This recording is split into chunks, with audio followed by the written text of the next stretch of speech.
Bismillahirrahmanirrahim. Today we are going to begin the second chapter of sociology, that is Introduction to Sociology. In the last two lectures, we discussed about society, that what actually society is, how many kinds are there of society, and then we also discussed the evolution of society. Okay? Now we are going to move towards one of the modern and modern discipline that is sociology. हम उसके बारे में पढ़ेंगे कि what is the historical background, और historical background के साथ साथ उसकी ओरिजिन क्या है एंड ऑल अदर थिंग्स. ठीक है, तो in historical background it started with Greeks. They believe that man is a social animal. Man always wants to live in the company of the people. तो ये जो Greeks थे, जो Greek philosophers थे, उन्होंने इसके बारे में बहुत काम करना शुरू किया. जैसे प्लेटो ने अपनी किताब रिपब्लिक में इनका जिक्र किया, अरिस्टोटल ने अपनी किताब एथिक्स एंड पॉलिटिक्स में जिक्र किया. इसी तरीके से ये सब यही कहते हैं कि जब भी आप किसी, फॉर एग्जांपल इब्न खल्दून ने जिक्र किया, अगस्त कॉम्टे ने जिक्र किया, दे ऑल बिलीव्ड कि the history of the human beings is the history of the society. तो उन्होंने इस चीज पर यकीन रखा कि जो लोग एक साथ रहते हैं, एक दूसरे के साथ रहते हैं, एक दूसरे के साथ एसोसिएशनशिप में रहते हैं, कंपेनियनशिप में रहते हैं, so it is very important कि उनको स्टडी किया जाए, उनके बारे में इल्म हासिल किया जाए. बिकॉज पॉलिटिकल साइंस हो, हिस्ट्री हो, जियोलॉजी हो, एंथ्रोपोलॉजी हो, what ever it is all dependent on human beings. It is all dependent on the people living in that particular time and particular area. तो इसलिए जो हमारे सबसे ज्यादा जो कंट्रीब्यूशन थी वो ग्रीक फिलोसफर्स की थी. अगर हम वर्ड सोशियोलॉजी की ओरिजिन की तरफ जाए तो लफ्ज सोशियोलॉजी सोशियस से निकला गया है. ठीक है, सोशियस में socius is a Latin word that means companionship, and logos means to study. It means the human beings that live in the companionship or the associationship is called a sociology. तो sociology क्या है? Sociology एक ऐसा discipline है जिसमें उन लोगों के बारे में इल्म हासिल किया जाता है, उन लोगों के बारे में पढ़ा जाता है जो कि एसोसिएशनशिप में रहते हैं, जो कि ग्रुप्स में रहते हैं, जो लोगों के साथ एक दूसरे के साथ रहते हैं, and they try to live in the company of the people. Now before we move towards, ये तो हमने सिर्फ ओरिजिन मॉडर्न सोशियोलॉजी की थी. Now let's uncover, let's discover what actually sociology was before in 14th century. आगे जाकर मैं आपको सारा इसके बारे में डिटेल भी बताऊंगा कि किस तरीके से सोशियोलॉजी की जो बेस रखी गई वो किस तरीके से रखी गई. ठीक है, I'll let you know. ठीक है, ये क्वेश्चन इस लेक्चर के एंड में मैं आपको आंसर करूंगा. ओके, नाउ हिस्टोरिकल बैकग्राउंड को देखते हैं. ये सिर्फ हमने ओरिजिन के बारे में पढ़ा कि इसकी हिस्टोरिकल बैकग्राउंड जो है ना ग्रीक्स की तरफ से बहुत ज्यादा थी. जो ग्रीक फिलोसफर्स थे उन्होंने इसके बारे में पढ़ना शुरू किया. फिर जो आजकल हमारे पास सोशियोलॉजी लफ्ज चल रहा है उसका ओरिजिन क्या है. अभी हम हिस्टोरिकल बैकग्राउंड की तरफ चलते हैं. ठीक है, कि किस तरीके से सोशियोलॉजी का डिसिप्लिन वजूद में आया, किस तरीके से ये सोशियोलॉजी बना, किस तरीके से हम तक ये पहुंचा. ठीक है, तो उसके लिए हम हिस्टोरिकल बैकग्राउंड में थोड़ा सा पढ़ते हैं कि initially this was studied by Allama Abdurrahman ibn Khaldun. ठीक है, इब्न खल्दून एक मुसलमान हिस्टोरियन था, एक फिलोसोफर था, एक टीचर था, एक पॉलिटिकल थिंकर था, और अबव ऑल वो एक सोशियोलॉजिस्ट था जिसका बेसिकली ताल्लुक जो है ना स्पेन से था, स्पेन के एक शहर ट्यूनिस से था. तो इसने लोगों के बारे में इल्म हासिल करना शुरू किया. 1332 में वो पैदा हुआ था एडी में, और 1406 में ये फौत हुआ था. ठीक है, he got his early education from his father in jurisprudence. वो शरिया का इल्म रखता था, वो शरिया के बारे में जानता था, और वो तमाम जो शरीयत का इल्म था, जो इस्लाम का जो इल्म था, वो सारे उसने अपने वालिद से हासिल किया था. इसके साथ साथ उसने अरबिक लैंग्वेज भी सीखी थी, लिटरेचर का भी उसे बहुत शौक था. He also worked in grammar, logic, reasoning, philosophy. और इस दौरान इसने जो है ना बहुत सारे जो एमिनेंट स्कॉलर्स थे उस वक्त के, उन सब से इसने टीचिंग या जो लर्निंग उसने हासिल की. Now since as a person comes to know कि अगर किसी शख्स को अरबिक का इल्म हो, उसको लिटरेचर का इल्म हो, उसको जरिस्पोंडेंस का इल्म हो, उसको ग्रामर का इल्म हो, जिसको फिलोसफी का इल्म हो, जिसको ऑर्गेनिक रीजनिंग या लॉजिक का इल्म हो, so he will be a great intellectual. तो यहीं पर क्या हुआ कि इसने ये, क्योंकि ही वाज एन हिस्टोरियन. ठीक है, तो उसने एक किताब लिखी लिखी थी जिससे हम कहते हैं किताबुल इब्र. ठीक है। The universal history, it means the history of the universe, ठीक है, किस तरीके से यूनिवर्स वजूद में आया, किस तरीके से यूनिवर्स में लोग रहते हैं। In in the same way he wrote a book Prolegomena in 1377, जो कि साउथ अफ्रीका के हिस्ट्री के बारे में है। तो इस किताब ने क्या किया, प्रोलेगोमेना में जो दो किताबें लिखी, इसकी वजह से इब्न खल्दून को बहुत ज्यादा फेम मिला, इसकी वजह से उसे बहुत ज्यादा रिस्पेक्ट मिली। तो जब उसको बहुत ज्यादा रिस्पेक्ट मिली, इसको बहुत ज्यादा फेम मिली, तो वक्त के लोगों ने, जब ये ट्यूनिस में रह रहा था, तो इसको इतना ज्यादा कोई खास सपोर्ट नहीं प्रोवाइड किया।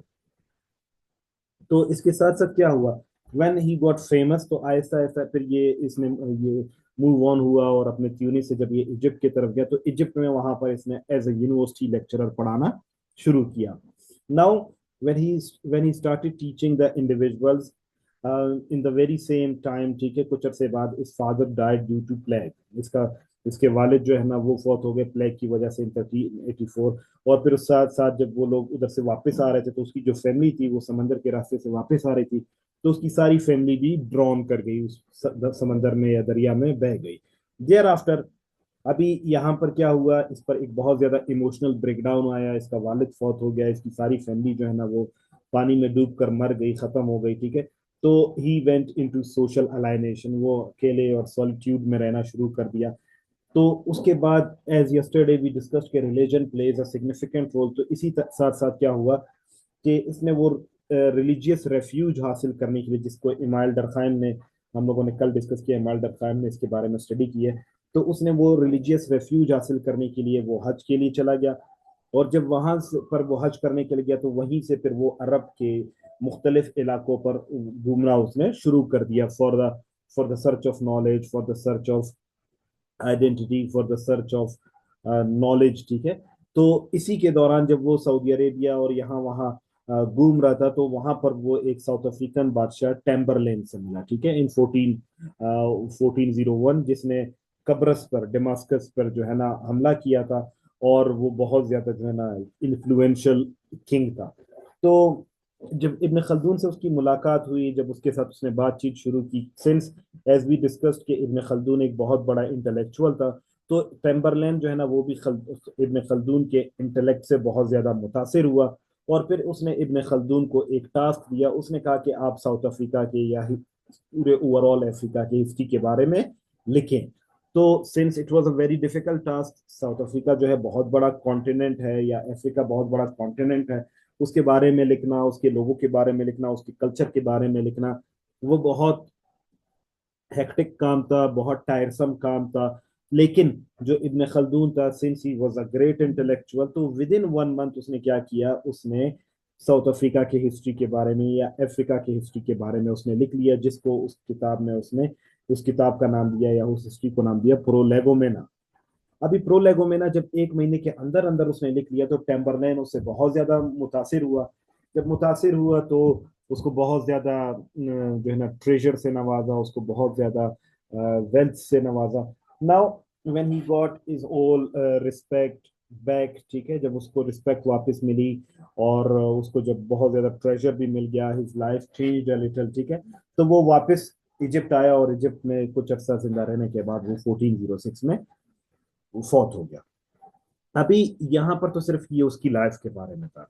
अभी वो क्या कहता है सोशियोलॉजी के बारे में, वो क्या कहता है, he said that no history can be read or written until the writer studies about the people, ठीक है।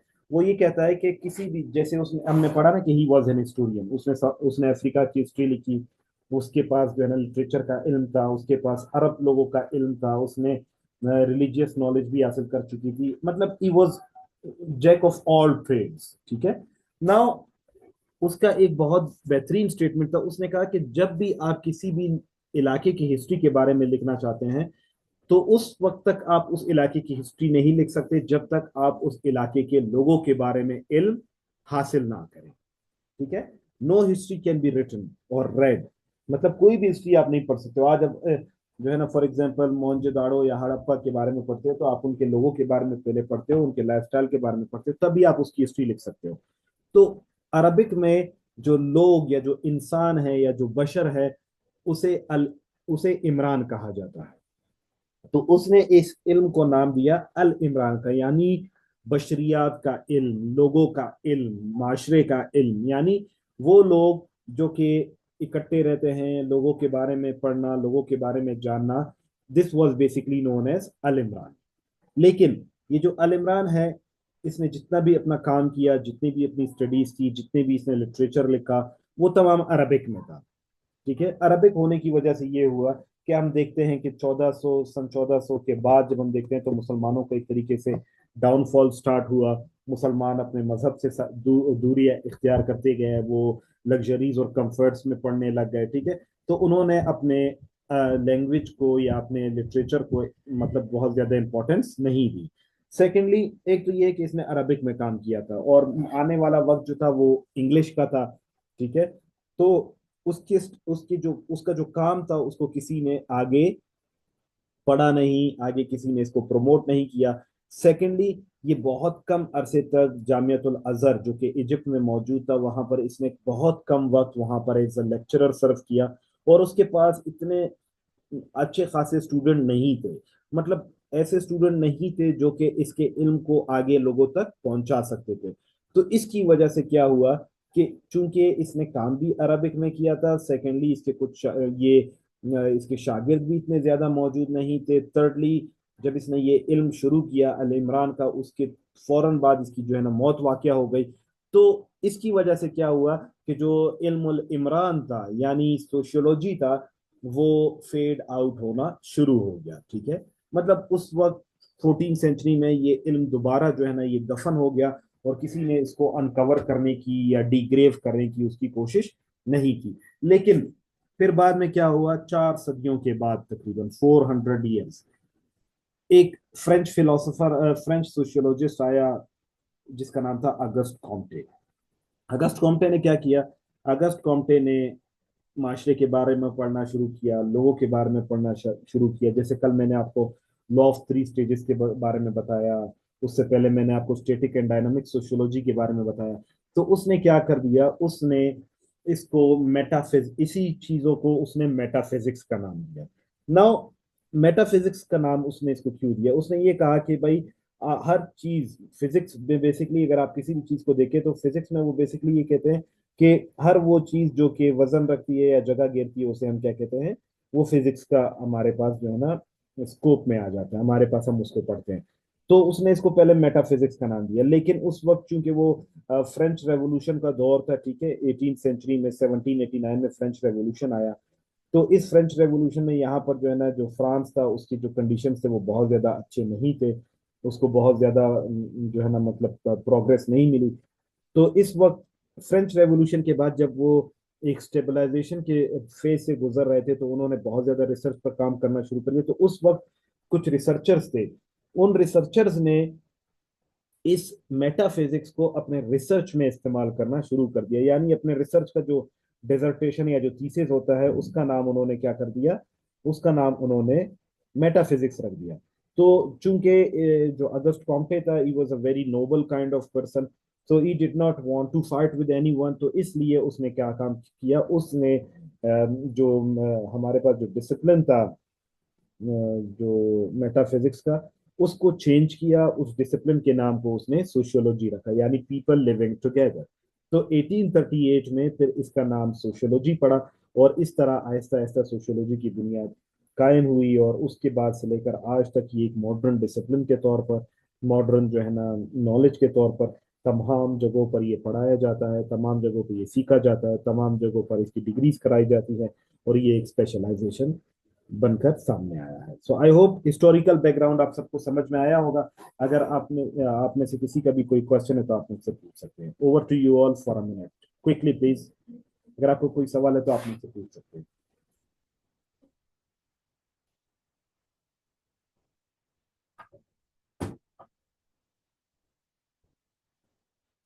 If it is clear, please drop me yes so that we may go ahead.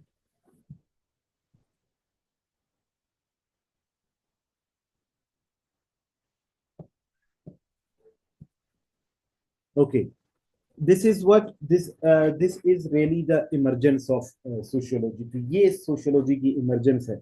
कि 14 century में ये emerge हुआ, फिर उसको खातिर खास जो है ना अटेंशन नहीं मिली, और उसके बाद ये डिके हो गया, and then soon after that वो मूव ऑन हुआ, और फिर 18 सेंचुरी में ये अगेन राइज हुआ। तो Mohammad Ali, I hope you got the answer now, ठीक है। फिर उसके बाद हम चलते हैं इब्न खल्दून की मजीद थोड़ी सी कंट्रीब्यूशन की तरफ।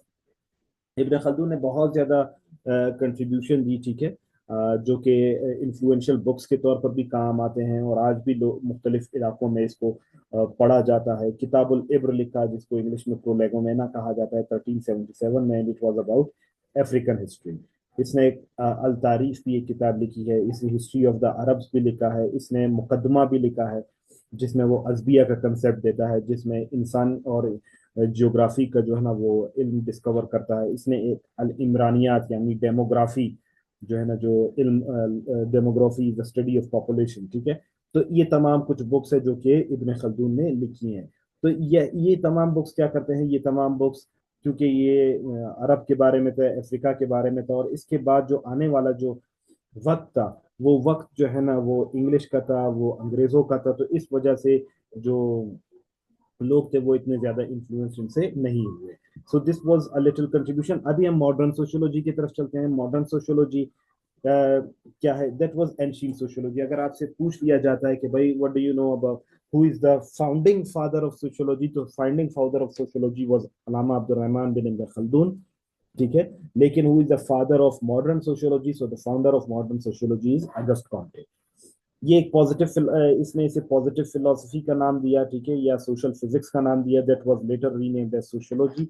ये सारा मैंने आपको बता दिया कि क्यों इसने सोशल सोशल जो मेटाफिजिक्स है या सोशल फिजिक्स है उसको चेंज करके उसमें सोशियोलॉजी का नाम दिया, और उसे हम फाउंडर ऑफ मॉडर्न सोशियोलॉजी भी कहते हैं। मुख्तल इसके बाद जो है ना, क्योंकि इसने जो काम किया वो इंग्लिश में काम किया, इसने जो काम किया वो बहुत ज़्यादा अच्छे तरीके से काम किया, और इसको फॉलो करने वाले भी बहुत सारे थे, जैसे हर्बर्ट स्पेंसर जैसे बंदे, ठीक है, या फ्रेडरिक लेप्ले जैसे बंदे, Karl Marx, Sigmund Freud, Gisbert, Max Weber, Burgess and Park, giving, standard, Morgan, Sorokin, Tonnies and Pareto. ये सब फॉलोअर्स थे किसके, अगस्त कॉम्टे के। तो चूंकि ये अगस्त कॉम्टे के फॉलोअर्स थे, तो उन्होंने इसके काम को क्या किया, परवान चढ़ाया, और आज इसी वजह से एक सोशियोलॉजी एक मॉडर्न डिसिप्लिन के तौर पर, एक बहुत ज्यादा एडवांस डिसिप्लिन के तौर पर हमारे पास सामने आया है। तो अगर हम चलें अभी सही मतलब इसकी हिस्टोरिकल बैकग्राउंड या डेफिनेशंस की तरफ, तो हमें कुछ चीजें सीखने को मिलती है ना। याद रखें, अभी मैं आपको आगे जाकर इसको एक तरीका बताऊंगा कि किस तरीके से आप डेफिनेशंस को याद रखेंगे, ठीक है। सबसे पहले अगर इसकी डेफिनेशन को आप देखें, तो व्हाट आर द डेफिनेशन। अभी इस डेफिनेशन को समझने की जरूरत है। इसमें आपने क्या करना है, 3 से 4 डेफिनेशन जो आपको समझ में आती हैं विद रेफरेंस आपने याद करनी है, क्योंकि जब आप पेपर में इसको प्रेजेंट करोगे तो उस पेपर की प्रेजेंटेशन में ये बहुत ज्यादा इंपॉर्टेंट किरदार अदा करेंगे, ठीक है। So what is the definition of sociology, it is a scientific study of society. यानी अगस्त कॉम्टे भी यही कहता है, वार्ड भी यही कहता है, गिडिंग्स भी यही कहता है कि सोशियोलॉजी क्या है, सोशियोलॉजी एक साइंटिफिक स्टडी है सोसाइटी की, कि किस तरीके से सोसाइटी बनती है, किस तरीके से सोसाइटी इकट्ठे रहती है, किस तरीके से ये दोनों एक दूसरे के साथ कॉर्पोरेट करते हैं, किस तरीके से इनमें डेवलपमेंट देखने को मिलती है, ठीक है। तो ये तमाम चीजें बहुत इंपॉर्टेंट है। Secondly, it is the study of social action. ये सोशल एक्शन का जो स्टडी है, sociology the scientific study of social action. It is the study of interaction arising from association. Gillin कहता है कि जब दो या दो से ज्यादा लोग आपस में एसोसिएशन में आते हैं, तो जब उनके दरमियान एक रिश्ता डेवलप होता है, उस रिश्ते को हम क्या कहते हैं, सोशियोलॉजी। फिर उसके बाद हमने कहा कि sociology is the scientific study of social interaction on the basis of group. यानी जब ग्रुप में सोशल इंटरेक्शन होता है, तो जब आप उस सोशल इंटरेक्शन को पढ़ते हैं, उसे भी हम क्या कहते हैं, सोशियोलॉजी कहते हैं। It is the study of human behaviour in group, के उस ग्रुप में जब इंटरेक्शन होता है, इंटरेक्शन के बाद एक खास किस्म का बिहेवियर डेवलप होता है, ठीक है, एक खास किस्म का बिहेवियर डेवलप होता है। तो जब आप उस बिहेवियर को भी पढ़ते हैं, तो उसे भी हम क्या कहते हैं, सोशियोलॉजी कहते हैं। इट इज मैक्लेवर या सोरोकिन कहता है कि it is the network of relationship, ठीक है। ये एक नेटवर्क है रिलेशनशिप का, यानी मुख्तलिफ किंगशिप सिस्टम हमारे पास मौजूद होते हैं, ठीक है, मुख्तलिफ रिलेशनशिप हमारे एक दूसरे के साथ डेवलप करते हैं। तो it is the study of, और it is the study of the networks of the relationship that arise after association. अभी नेक्स्ट में मैं आपको एक ऐसी टेक्निक बताऊंगा जिसमें आपको ये तमाम जो डेफिनेशंस है वो आपको याद हो जाएंगी, ठीक है। It is the study of social facts through social institutions, ठीक है। कि ये क्या है, ये एक सोशल फैक्ट्स की स्टडी है और सोशल इंस्टीट्यूशंस की स्टडी है। मतलब सोशल इंस्टीट्यूशंस के जरिए से आप अपने फैक्ट्स एंड फिगर्स को, आप अपने जो नॉलेज है उसको इनहेंस करते हैं, तो उसे भी हम क्या कहते हैं, सोशियोलॉजी कहते हैं। और at the end of the day टॉनिस ये कहता है कि it is the study of humans living together, यानी वो लोग जो कि ह्यूमन बींग्स जो कि सारे इकट्ठे रह रहे होते हैं उसे हम सोशियोलॉजी कहते हैं। अभी इस अगले स्लाइड में आप देखना, I will make you understand कि किस तरीके से आप इन डेफिनेशंस को याद कर सकते हैं। नाउ ये हायरकी है, मतलब याद रखें कि आपने सोशियोलॉजी की डेफिनेशंस को या आपने इनको कभी भी इस तरीके से याद नहीं करना कि आपने रट्टा लगाना या कुछ। अभी इसको आप कंसेप्चुअल क्लैरिटी के साथ थोड़ा सा समझो, ठीक है। वेरी फर्स्ट, हमारे पास सबसे पहले क्या होता है, जैसे हमने पढ़ा है कि दो लोग आपस में एक दूसरे के पास आते हैं, यानी इंडिविजुअल्स, ठीक है। तो sociology is the study of individuals first.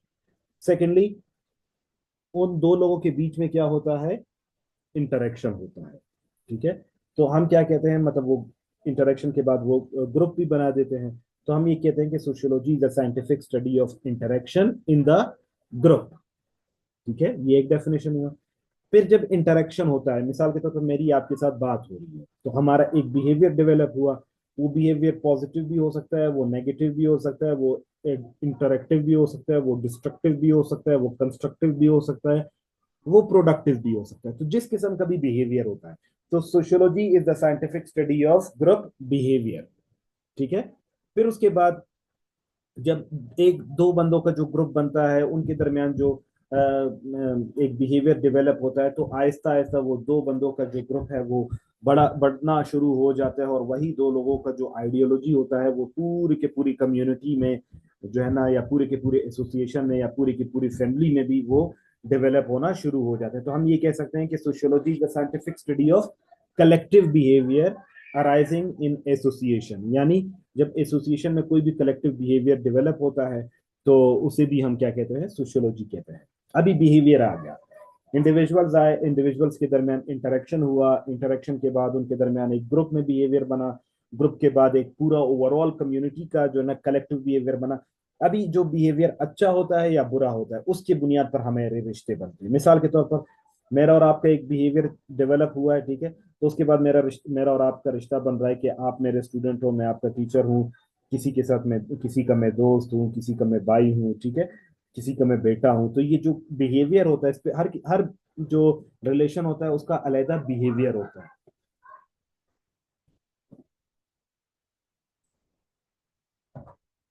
तो हमारे पास जो ये बिहेवियर्स डेवलप होते हैं, इन बिहेवियर्स की बुनियाद पर इनको जो रिलेशनशिप डेवलप होते हैं, तो हम ये कह सकते हैं कि sociology is the scientific study of relationship, ठीक है, या नेटवर्क ऑफ रिलेशनशिप। हम हर जगह पर, कहीं पर भाई हैं, कहीं पर बेटे हैं, कहीं पर टीचर हैं, कहीं पर क्या है, ठीक है। तो अभी हम जब मुख्तलिफ जगहों पर मुख्तलिफ रिलेशनशिप रखते हैं, तो उसके साथ साथ हमारे मुख्तलिफ सोशल एस्पेक्ट्स होते हैं। कहीं पर हमने दोस्त के तौर पर परफॉर्म करना होता है, कहीं पर भाई के तौर पर परफॉर्म करना होता है, कहीं पर टीचर के तौर पर परफॉर्म करना है। तो ये हमारे सारे सोशल एस्पेक्ट्स हैं।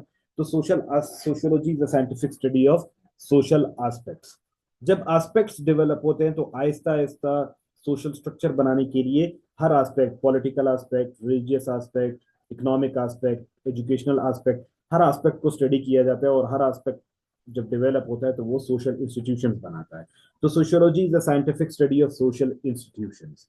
और इंस्टीट्यूशंस मिलकर हमारे पास सोशल स्ट्रक्चर बनाता है। और सोशल स्ट्रक्चर, हम ये भी कह सकते हैं कि sociology is the scientific study of social structure.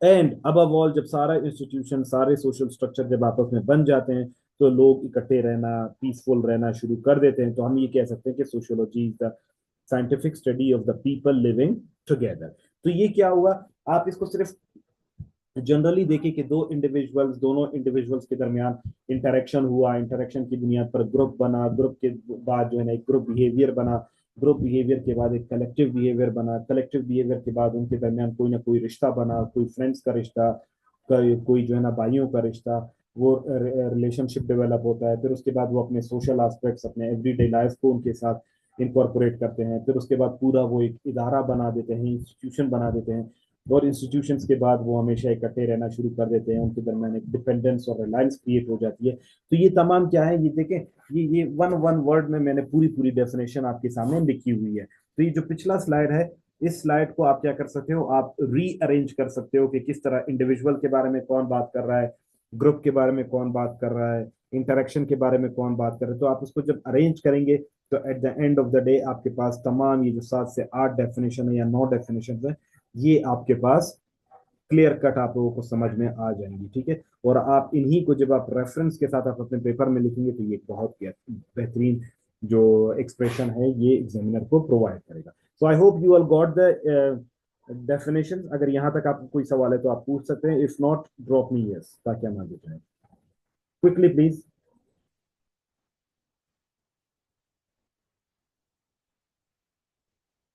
Any question, any problem?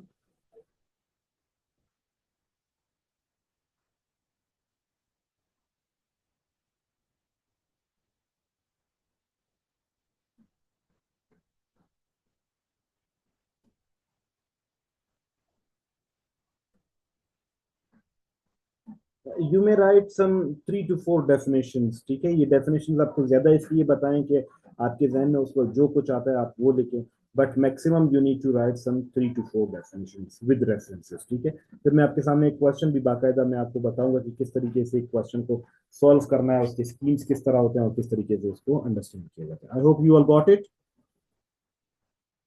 Okay, so now we should be moving कि सोशियोलॉजी साइंस किस तरह है। ठीक है, इस क्वेश्चन को बड़ा गौर से समझना है। ये अक्सर आपके पेपर्स में आते हैं और आप जो है ना, अक्सर लोग इसको सॉल्व भी करते हैं, लेकिन हमारे पास प्रॉब्लम्स देखने को मिलते हैं। ठीक है, कि सोशियोलॉजी किस तरह साइंस है। सोशियोलॉजी को जब भी आप साइंस के तौर पर समझना शुरू करेंगे तो आप कुछ चीजों को सामने रखेंगे, आप कंपैरेटिव एनालिसिस करेंगे। किस चीज का? साइंस का और सोशियोलॉजी का। कि उस कंपैरेटिव एनालिसिस के बाद ही आप उनको बताएंगे कि whether it is a science और नॉट। सबसे पहले साइंस को हम देखते हैं। ठीक है, सिस्टमेटिक बॉडी ऑफ नॉलेज, पहला पॉइंट है सिस्टमेटिक बॉडी ऑफ नॉलेज। ठीक है, कि सोशियोलॉजी किस तरह साइंस है। सोशियोलॉजी इस तरह साइंस है कि जिस तरीके से साइंस होता है, साइंस में एक सिस्टम के जरिए से हमें नॉलेज हासिल होता है, उसका अपना एक नॉलेज है। बायोलॉजी का अपना नॉलेज है, केमिस्ट्री का अपना नॉलेज है, फिजिक्स का अपना नॉलेज है। ये बाकायदा एक डिसिप्लिन है और इसका इनके अपने अपने एरियाज ऑफ एक्सपर्टीज है। इसी तरीके से सोशियोलॉजी में भी रोल है, स्टेटस है, achieve status, ascribe status, norms, values. तो ये तमाम चीजें मौजूद हैं। तो जिस तरीके से नेचुरल या प्योर साइंसेज में नॉलेज होता है, उसी तरह सोशल साइंस यानी सोशियोलॉजी में भी हमारे पास क्या होते हैं, नॉलेज मौजूद होता है। तो हम ये कह सकते हैं कि सोशियोलॉजी इज अ साइंस। फिर जिस तरीके से नेचुरल या प्योर साइंसेज में हमारे पास थ्योरीज मौजूद है, जैसे बिग बैंग थ्योरी मौजूद है हमारे पास, survival of the fittest theory मौजूद है, या इसी तरीके से हमारे पास फैक्ट्स मौजूद है कि भाई हमारे पास 8 प्लैनेट्स मौजूद है, हमारे पास 5 ओशियंस मौजूद है। जिस तरह फैक्ट्स एंड फिगर्स मौजूद होते हैं, थ्योरीज मौजूद होते हैं, इसी तरीके से सोशियोलॉजी में भी हमारे पास फैक्ट्स और थ्योरीज मौजूद है। कि for example law of 3 stages की बात करते हैं हम, थ्योरी की सुसाइड के बारे में बात करते हैं हम, ब्यूरोक्रेसी के बारे में बात करते हैं हम, ऑर्गेनिक एनोलॉजी के बारे में बात करते हैं। तो जिस तरीके से प्योर साइंस में हमारे पास थ्योरीज और फैक्ट्स मौजूद होते हैं, in the very same way sociology में भी हमारे पास थ्योरीज और फैक्ट्स अवेलेबल हैं, जिसकी बुनियाद पर हम कह सकते हैं कि सोशियोलॉजी इज अ साइंस। इसके बाद एप्लीकेशन ऑफ टूल्स, जिस तरीके से हमारे पास जो नेचुरल साइंसेज हैं, उन नेचुरल साइंसेज में हमारे पास क्या होता है कि हमारे जो टूल्स होते हैं मुख्तलिफ, जैसे हमारे पास आप कॉनिकल फ्लास्क लेते हैं, जिस तरह आपके पास माइक्रोस्कोप होता है, जिस तरह आपके पास स्लाइड्स होती हैं। ठीक है, जिस पे आपके पास सर्जिकल ब्लेड्स होते हैं, आपके पास बाकायदा और सर्जिकल इंस्ट्रूमेंट्स होते हैं जिसकी बुनियाद पर आप अपने एक्सपेरिमेंट्स करते हैं। तो इसी तरह हमारे पास भी जो सोशल साइंस है, पर्टिकुलरली सोशियोलॉजी, तो यहाँ पर भी हमारे पास टूल्स अवेलेबल हैं जिसके जरिए से हम डेटा कलेक्ट करते हैं। जैसे हमारे पास क्वेश्चनियर मौजूद है, जैसे हमारे पास सर्वे मौजूद है, जैसे हमारे पास इंटरव्यू मौजूद है। तो जिस तरीके से टूल्स वहां पर इम्प्लीमेंट किए जाते हैं, in the very same way these tools are implemented here as well. तो इसकी बुनियाद पर हम कह सकते हैं कि सोशियोलॉजी इज अ साइंस। फिर हमारे पास आया ऑर्गेनाइज। ऑर्गेनाइज से मुराद ये कि जिस तरीके से हमारे पास जो हमारे प्योर साइंसेज हैं, उन प्योर साइंसेज में हर चीज का एक मैकेनिज्म है, उस मैकेनिज्म की बुनियाद पर ही पूरा उन स्टेप्स की बुनियाद पर ही पूरा एक्सपेरिमेंट होता है। इन द वेरी सेम वे हमारे पास भी जो हमारा नॉलेज आता है वो एक ऑर्गेनाइज्ड वे से आता है, रिसर्च के जरिए से आता है। उसके बाकायदा स्टेप्स होते हैं जो आगे जाकर जब हम सोशल रिसर्च पढ़ेंगे मैं आपको बताऊंगा। तो ये एक सिस्टमेटिक बॉडी ऑफ नॉलेज है। ये एक ऑर्गेनाइज तरीके से हमें आता है, जिस तरह आप प्रॉब्लम को सेलेक्ट करते हैं, फिर आप उसको उसके लिए उसको स्टडी करते हैं, लिटरेचर रिव्यू करते हैं, ऑब्जेक्टिव्स बनाते हैं। ठीक है, तो एक ऑर्गेनाइज है, जिस तरह वो ऑर्गेनाइज है उस तरीके से ये भी ऑर्गेनाइज है, तो हम कह सकते हैं कि ये एक साइंस है। फिर जिस तरीके से साइंटिफिक जो थ्योरीज होती हैं, उस नॉलेज होती हैं, जिस तरह उसको आप ऑब्जर्व भी कर सकते हैं कि भाई सुबह सूरज निकल रहा है, शाम को गुरूब हो रहा है, इसी तरह चांद निकल रहा है, चांद गुरूब हो रहा है, बारिश हो रही है, आप उसको ऑब्जर्व भी कर रहे हैं और उसको आप वेरीफाई भी कर रहे हैं। तो इन द वेरी सेम वे हमारे पास जो सोशल साइंसेज में जो हमारे पास थ्योरीज मौजूद है, हमारे पास जो रिसर्च कंडक्ट किए जाते हैं, उन सबको भी हम क्या कर सकते हैं, वेरीफाई कर सकते हैं, क्योंकि हमारे पास रिपीटिशन उन चीजों की आ सकती है। जैसे सुसाइड के बारे में हमने कल पढ़ा, तो हम ये देखते हैं कि भाई वो जो तमाम माशरे जो कि सेक्युलर होते हैं, जहाँ पर उनका स्टेट ऑन कोई रिलीजन नहीं होता, तो वो लोग सुसाइड करते हैं। अभी इस पॉइंट को आप जहां पर भी जाएंगे तो आप उसको दोबारा वेरीफाई कर सकते हैं। तो ये दोनों वेरीफाइबल भी हो सकते हैं, ऑब्जर्वेबल भी हो सकते हैं। फिर साइंटिफिक इन्वेस्टिगेशन है, जिस तरीके से आप साइंसिस की बुनियाद पर, जिस तरीके से आप उसमें लेबोरेटरीज में आप जो है ना एक्सपेरिमेंट्स करते हैं, आप साइंटिफिक इन्वेस्टिगेशन करते हैं, प्रॉब्लम्स की, डिजीजेस की आप डायसेक्शन करते हैं, डायग्नोसिस करते हैं। उसी के साथ उसी की तरह हम क्या करते हैं, हमारे माशरे में भी हम क्या करते हैं, मुख्तलिफ प्रॉब्लम्स की इन्वेस्टिगेशन करते हैं, उसको देखते हैं कि किस तरीके से प्रॉब्लम कॉज हुआ, किस तरीके से इफेक्ट हुआ, किस तरीके से इसको सॉल्व किया जाए। तो कॉज एंड इफेक्ट और इन्वेस्टिगेशन का जो तरीका है, अगर वहां पे मौजूद है तो यहाँ पर भी मौजूद होता है। तो इस वजह से हम कह सकते हैं कि सोशियोलॉजी क्या है, साइंस है। फिर कंसेप्ट के बारे में बात करते हैं। जिस तरीके से जो हमारे पास जो नेचुरल या प्योर साइंसेज है उसमें कंसेप्ट मौजूद है। देखिए मिसाल के तौर पर आप देखते हो तो कि वहां पर जो है ना, फॉर इंस्टेंस मलेरिया का एक कंसेप्ट मौजूद है, उसकी मलेरिया का इलाज मौजूद है। आप वहां पर मुख्तलिफ एलिमेंट्स मौजूद है, जैसे hydrogen, helium, lithium, beryllium, boron, carbon, nitrogen, fluorine या नियोन। या इसी तरीके से उसमें सेल्स हैं, टिश्यूज है, ऑर्गन सिस्टम है। जिस तरह वहां पर कंसेप्ट मौजूद है, तो हमारे पास सोशियोलॉजी में भी रोल है, स्टेटस है, सोसाइटी है, पर्सनैलिटी है, सोशलाइजेशन है, डिलिंक्वेंसी है। ठीक है, तो ये तमाम कंसेप्ट मौजूद है। तो जो कंसेप्ट वहां पर मौजूद है उसी तरह के कंसेप्ट हमारे पास यहाँ पर भी मौजूद है। तो इसलिए हम कह सकते हैं कि सोशियोलॉजी इज अ साइंस। अच्छा, इंटर रिलेशनशिप ऑफ कंसेप्ट, जिस तरह हमारे पास सोशल साइंसेज में या प्योर साइंसेज में हर एक चीज का दूसरी चीज पर असर पड़ता है, कंसेप्ट का असर पड़ता है। जैसे फॉर एग्जांपल अगर मॉस्कीटो है, फीमेल मॉस्कीटो एनोफ्लीज है, अगर वो किसी शख्स को काटे तो उसको मलेरिया हो जाता है। उसके बाद मलेरिया की निशानी ये है कि उसके खून में जो है ना प्लाज्मोडियम पाया जाएगा। तो जैसे आपने देखे ना, आप मच्छर, इंसान, प्लाज्मोडियम, इन सब का आपस में आप देख रहे हो कि कंसेप्ट का इंटर रिलेशनशिप मौजूद है।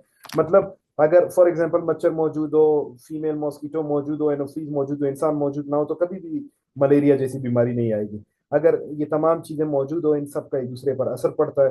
तो इसी के साथ साथ हमारे रोल्स का, हमारे स्टेटसेस का, हमारे सोसाइटी का, हमारी पर्सनैलिटी का, हमारे कल्चर का, हर एक चीज का, हमारे मजहब का, एजुकेशन का, ये तमाम एक दूसरे के साथ क्या है, इंटरकनेक्टेड है। तो इंटरकनेक्टेडनेस जो है, जिस तरह प्योर साइंसेज में मौजूद है, उसी तरीके से यहाँ पर नेचुरल साइंसेज में भी इंटरकनेक्टेडनेस पाई जाती है, जिसकी बुनियाद पर हम कह सकते हैं कि सोशियोलॉजी भी क्या है, साइंस है। फिर जो कंसेप्ट हैं उनकी लॉजिकल और रैशनल एक्सप्लेनेशन, जैसे प्योर साइंसेज में हर चीज की एक्सप्लेनेशन दी जाती है, हमारे पास सोशल साइंसेज में भी हर चीज की एक्सप्लेनेशन दी जाती है, जैसे रोल है। ठीक है, ये जिस तरह इंस्टीट्यूशंस हैं, जिस तरह हमारे पास सोशल स्ट्रक्चर है, जिस तरह इंटरेक्शन है, जिस तरह ग्रुप है, तो हर सूरत में हमारे पास क्या है, हर कंसेप्ट की एक्सप्लेनेशन है, हर कंसेप्ट की डेफिनेशन मौजूद होती है। इन तमाम चीजों को सामने रखते हुए हम प्रिडिक्शन भी कर सकते हैं, यानी हम कह सकते हैं कि यार अगर आज आसमान पर बादल आते तो हम कहते हैं यार बारिश हो सकती है। तो इसी के साथ साथ जैसे हमने ये एक पेशन गोई की, तो इसी के साथ साथ हम ये भी कह सकते हैं कि यार जिस माशरे में मजहब नहीं होगा तो वहां पर बहुत ज्यादा सुसाइड होंगे, या जहां पर मजहब बहुत ज्यादा सख्त होगा तो वहां पर सोशल चेंज बहुत कम आएगा। तो हम पेशन गोई भी कर सकते हैं। पेशन गोई दो किस्म की होती है। एक इंडक्शन होता है, इंडक्शन जनरल टू स्पेसिफिक होता है, यानी 1000 बंदों पर आपने रिसर्च किया और एक बंदे पर लाकर उसको अप्लाई किया, यानी पूरे बलूचिस्तान पर आपने एक रिसर्च किया और आपने कह दिया कि यार अगर पूरे बलूचिस्तान में ये है तो सिबी में भी यही वजह होगी, ठीक है। कि और इसी तरीके इस पे अगर कोई एक इलाके पे आपने रिसर्च किया और पूरे बलूचिस्तान पर आपने उसको इम्प्लीमेंट कर दिया तो उसे हम डिडक्शन पे कहेंगे, ठीक है। ये स्पेसिफिक टू जनरल होता है। मिसाल मेरे जो इश्यूज हैं, इसका मतलब है तमाम ऑफिसरान की यही इश्यूज हैं, तो ये डिडक्शन हो गया। फिर ये जो तमाम चीजें होती हैं हमारे पास, जो हाइपोथेसिस होता है, हमारा जो मफरूजा होता है, हम उसको बार बार टेस्ट कर सकते हैं। जैसे प्योर साइंसेज में आप एक्सपेरिमेंट बार बार दोहरा सकते हो, बार बार चेक कर सकते हो। तो इसके साथ इसी तरह हमारे जो सोशल साइंसेज है उसमें भी हम इसको बार बार चेक कर सकते हैं, वेरीफाई कर सकते हैं, एक्सेप्ट कर सकते हैं, रिजेक्ट कर सकते हैं। तो इसकी बुनियाद पर हम कह सकते हैं कि ये इसको हम एम्पेरिकली तौर पर हम टेस्ट कर सकते हैं। रिलायबिलिटी एंड वैलिडिटी, आप रिलायबल भी, आप इस पर रिलाई भी कर सकते हैं, आप इस पर डिपेंडेंट भी हो सकते हैं, और आप इसको बार बार चेक भी कर सकते हैं, ठीक है। और इनको इस्तेमाल करते हुए जिस तरह सोशल प्योर साइंसेज में या हमारे पास नेचुरल साइंसेज में हम चीज़ों को बार बार, जैसे हम प्रॉब्लम्स को देखते हैं, उनको एक चीज़ को दूसरी चीज़ के साथ एक्सपेरिमेंट करते हैं, चेक करते हैं, आप उस पर रिलायबल होते हैं, वैलिडेट करते हैं उसको बार बार, ठीक है। तो इसी के साथ साथ हमारा जो सोशियोलॉजी है, यहाँ पर भी हम डेटा को बार बार, मिसाल के तौर पर एक शख्स ने एक चीज पर रिसर्च किया तो उसको हम आगे दूसरी चीज पर इम्प्लीमेंट कर देते हैं। तो हमारे पास जनरलाइजेशन होती है और हम उसको, और इसी के साथ साथ टूल्स की, जैसे मैंने आपको बात की, हर चीज में, जैसे प्योर साइंसेज में हमारे पास टूल्स मौजूद है डेटा को कलेक्ट करने के लिए, ऑब्जर्वेशन है, एक्सपेरिमेंटेशन है। उसी की तरह हमारे पास जो नेचुरल साइंसेज या सोशल साइंसेज है उसमें भी टूल्स मौजूद है, जैसे इंटरव्यू है, फोकस ग्रुप डिस्कशन है, क्वेश्चनियर है, या सैम्पलिंग वगैरह है। तो इस तरीके से कीपिंग ऑल दीज पॉइंट्स, ठीक है, हम ये कह सकते हैं इन आवर माइंड, हम ये कह सकते हैं कि sociology is also a science. So I hope you have got it. अगर आपका कोई क्वेश्चन है तो आप मुझसे पूछ सकते हैं। Over to you all please.